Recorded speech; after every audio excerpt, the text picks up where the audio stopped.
Today, I'm taking you on a tour of one of my favorite Copenhagen museums, Design Museum Denmark. 2019 was a good year for tourism in Denmark, and the Design Museum Denmark had its best visitor year so far. So everyone was thinking 2020 would be even better, but no. The corona had other plans. The world came to a full stop. With forecasts from Tourism Economics, which estimates the tourism flow will only be roughly restored by end of 2023. And with a forecast like that, museums faced a very difficult time. Design Museum Denmark spent their first lockdown planning how to ensure that the museum would be strengthened out of the crisis. They decided there was no better time to give the historical building a thorough renovation of its 1700s era building. And now, after 2 years, they have finally reopened. The museum's opening program includes a total of 8 new exhibitions that cover the entire spectrum of design.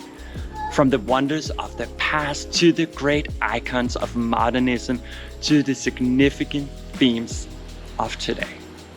I will focus mostly on the part of the museum called Future, which is a very different exhibition with stunning installations.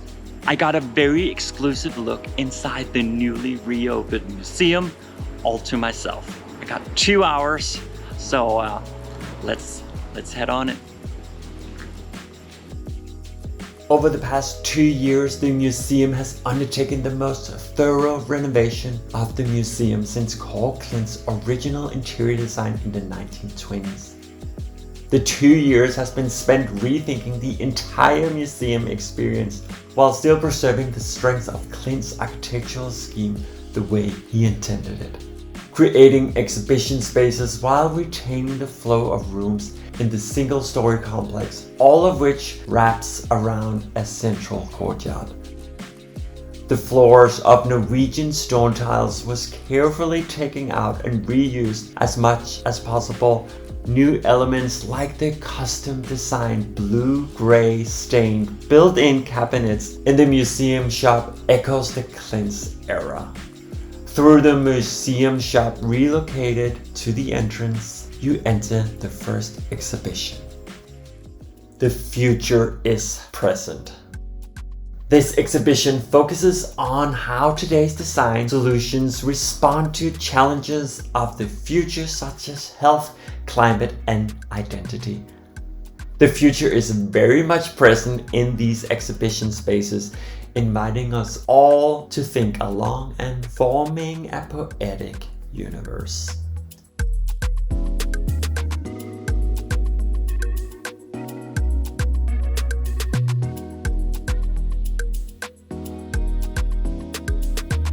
I really love this one.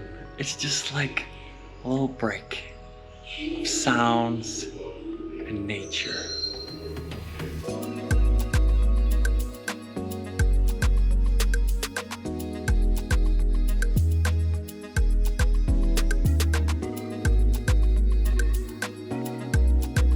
A lamp made from cow intestines seems a surprising response to wanting to utilize byproduct. 100 meters of intestines from 8 cows form this pretty radical lamp. Is it pretty? I don't know, but I think it's fun. And it took me a while to figure out what it actually was. But what I do love is turning waste into value is a fine example of innovative material research.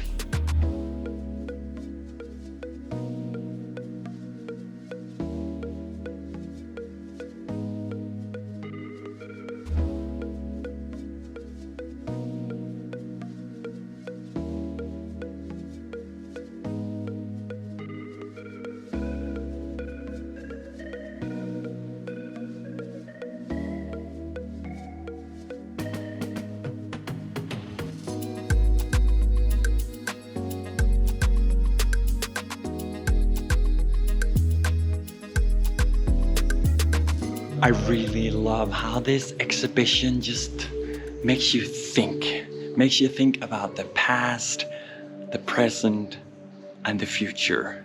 How we're impacting the world, how we're impacting nature, and how we really need to rethink the way we live. Yeah, it's really mind-blowing. It makes you think.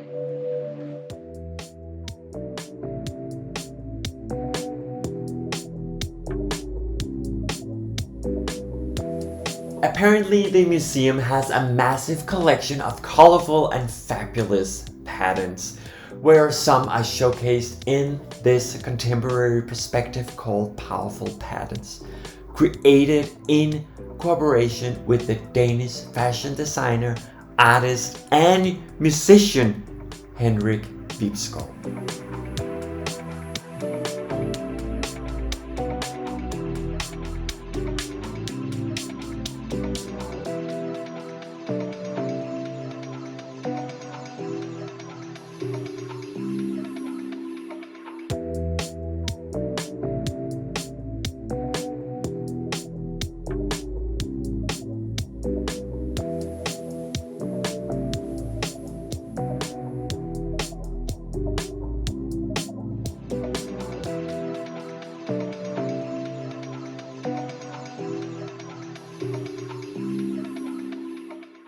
From here it gets a little more fun.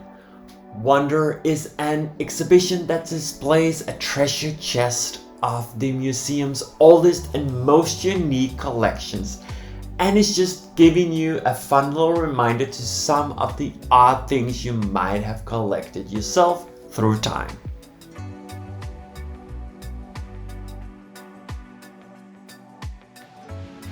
These are snuff boxes, you know, the thing you put up here. I think it's a very big, very fun collection. I guess you had to be like really upper class many years ago when people were still carrying these boxes around.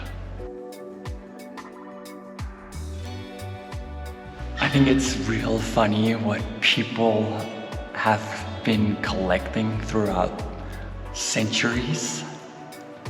When I think of the different items I have collected through times, like stamps, envelopes. I think there was one time I collected stuff from Disney, and there's a lot more weird items. Let me know in the comments below your most fun item you have been collecting as a kid or as an adult. I would love to know.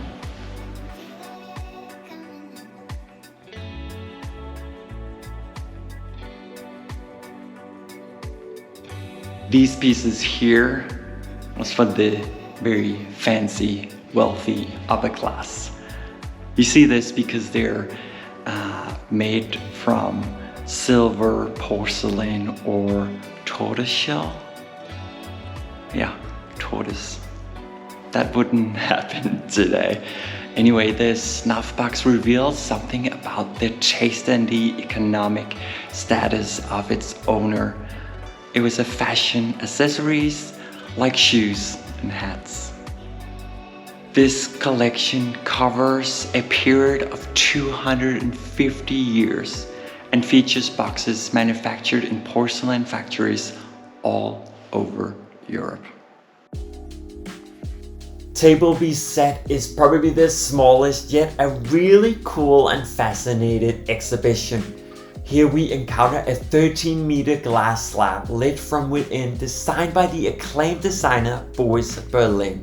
Resembling a golden glowing worm in the darkened room, it tells the story of the history of mealtime, designed with 7 settings of tableware from the Renaissance until today. You follow the evolution from the table of the rich, set with an overabundance of silver settings and rare one-of-a-kind glasses, to modernism's simple tableware with pots designed to sit directly on the now sparsely set table. I don't know which one is my favorite. I think it's somewhere in between the Neoclassicism, Art Nouveau, or the early modernism. I think the early modernism is a winner for me, mostly because of the wood and the brown tones. Feels very Scandi, modern Scandi. I'm going to end today's tour here in the new cafe and museum store, which has been redesigned by an award-winning OEO studio. Grab yourself coffee, and if the weather is anything like today, enjoy it in the courtyard and go explore the Fritz Hansen's installation, which is absolutely stunning. Thank you for watching. Until next time, bye.